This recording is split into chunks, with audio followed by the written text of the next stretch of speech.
கர்த்தருடைய பரிசுத்தமான நாம மகிமைப்படுவதாக. ஆசீர்வாதமான ஒரு நல்ல காலை வேளையிலேயும் அனுதினம் அண்ணா என்கிற வேத தியானத்தினால் உங்களை சந்திப்பதில் மிகுந்த சந்தோஷம். கர்த்தர் இந்த புதிய நாளை நமக்கு தந்ததற்காக கர்த்தரை ஸ்தோத்திரம் பண்ணுவோம். இந்த நாளிலேயும் தங்கள் பிறந்த நாளை, திருமண நாளை சந்திக்கிற உங்களை கர்த்தருடைய பிள்ளைகளை வாழ்த்துகிறேன். கர்த்தர் உங்களுக்கு தருகிற புதிய ஆண்டை கர்த்தர் உங்களுக்கு ஆசீர்வாதமாய் தருவாராக. தேவனுக்கு நன்மையாக இந்த ஆண்டை பயன்படுத்துங்கள். கர்த்தருடைய நாமம் மகிமைப்படுவதாக. ஸ்தோத்திரம். இந்த காலவேளை தியானத்திற்காக லேவியராகமம் புத்தகம் 17ஆம் அதிகாரத்தை இன்றைக்கு வாசியுங்கள். இந்த வசனத்தில், இந்த அதிகாரத்தில் 16 வசனங்களை சொல்லப்பட்டிருக்கிறது. இந்த அதிகாரத்தில் தேவன் தம்முடைய ஆசாரியர்களுக்கு செய்ய வேண்டிய காரியங்களை குறித்து தான் இந்த அதிகாரத்தில் பொதுவாகவே லேவியருக்கு எழுதின ஆகமம் என்றுதான் இதனுடைய அர்த்தம். லேவியர்கள் ஆசரிப்பு கூடாரத்தில் எப்படி நடந்து கொள்ள வேண்டும், பலிகளை எப்படி செலுத்த வேண்டும் என்பதை குறித்து தான் ஒவ்வொரு அதிகாரங்களையும் விவரித்து கொண்டிருக்கிறார். இந்த அதிகாரத்திலே நாம் கவனிக்க வேண்டிய ஒரு காரியம் 11ஆம் வசனத்திலேயும் 14ஆம் வசனத்திலேயும் மாம்சத்தின் உயிர் இரத்தத்தில் இருக்கிறது.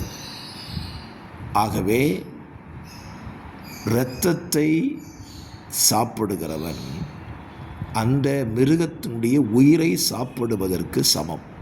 ஆகவே எந்த மாம்சத்தின் இரத்தத்தையும் புசிக்க வேண்டாம். அப்படி புசிக்கிறவன் தன் ஜனத்தில் நடுவில் இராதபடி அறுப்புண்டு போவான் என்று பிரமாணத்திலே கர்த்தர் கொடுத்திருக்கிறார்.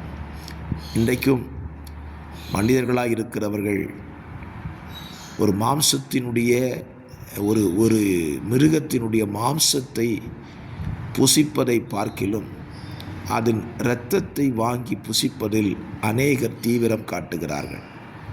இரத்த பொரியல் என்று சொல்லி அதை விரும்பி சாப்பிடுகிறார்கள். தெளிவாய் ஒரு காரியத்தை உங்களோடு கூட பேசுகிறேன். இதை மற்றவர்களுக்கும் சொல்லும்படி சொல்லுகிறேன். நீங்கள் அருந்துகிற புசிக்கிற கோழியோ ஆடோ மாடோ புறாவோ எந்த மிருகமாக இருக்கட்டும், பறவையாக இருக்கட்டும், அதற்குள்ளே ஓடிக்கொண்டிருக்கிறதான இரத்தம்தான் அதற்கு உயிர். ஸோ நீங்கள் அந்த மிருகத்தினுடைய இரத்தத்தை அறுத்து தரையில் ஊற்றிவிட வேண்டும் என்று வேதம் சொல்லியிருக்கிறது.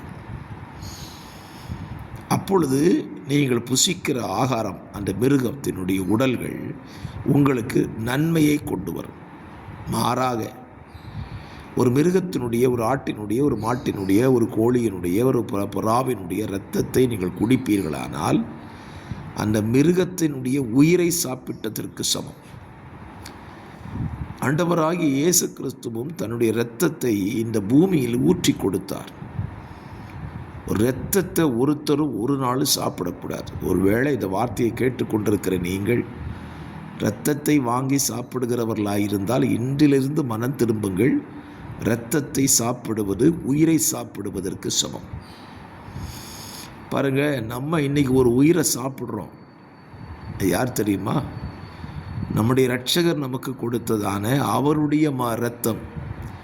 அது இரத்தமாக நினச்சி தான் சாப்பிட்றோமே தவிர அது இரத்தம் கிடையாது.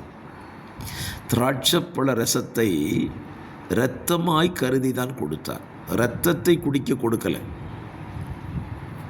அப்படியானால் நாம் ஒன்றை சிந்தித்து கொள்ள வேண்டும்.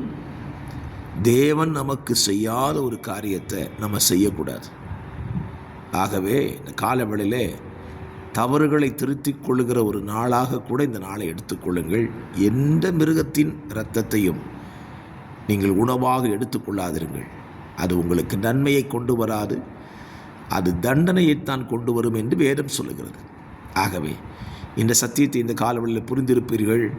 புரிந்து கொண்ட சத்தியத்தை தவறு செய்கிறவர்களுக்கு சொல்லிக் கொடுத்து அவர்களை திருந்த சொல்லுங்கள். அது உங்களுக்கும் ஆசீர்வாதம், கேட்கிற மற்றவர்களுக்கும் அது ஆசீர்வாதமாயிருக்கும். ஜெபிக்கலாம். பரிசுத்தம் உள்ள நல்ல பிதாவே, நல்ல காலவெளியிலேயும் இந்த வார்த்தையின்படி எந்த மிருகத்தின் இரத்தத்தை நாங்கள் புசிக்காதிருக்க எங்களுக்கு நீங்கள் உதவி செய்து கொண்டிருக்கிறீர். தொடர்ந்து உதவி செய்யும். வார்த்தையை கேட்கிறவர்கள் ஒருவேளை இந்த தவறு செய்தால் திருத்திக் கொள்ள கர்த்தர் உதவி பாராட்டும். இந்த நாள் அவர்களுக்கு நன்மையாக இருக்கட்டும். இயேசு இரட்சகர் நாமத்தில் தாழ்மையோடு ஜெபிக்கிறேன். ஜெபம் கேளும் நல்ல பிதாவே. ஆமேன், ஆமேன்.